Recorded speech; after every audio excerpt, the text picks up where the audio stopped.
சிரசினிலே அமர்ந்தவளே கங்கை அம்மா அகிலமே ஆள வந்தாய் அம்மா தாயே கங்கை அம்மா ஆதிசிவன் நெற்றி கண்ணை அழுத்திடவே வந்தாயம்மா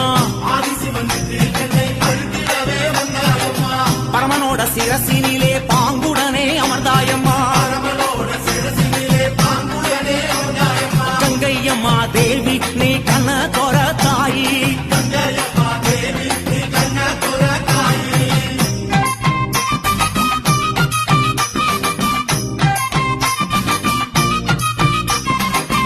ஏழு கடல் சீமையெல்லாம் சூழ வந்தாய் கங்கையம்மா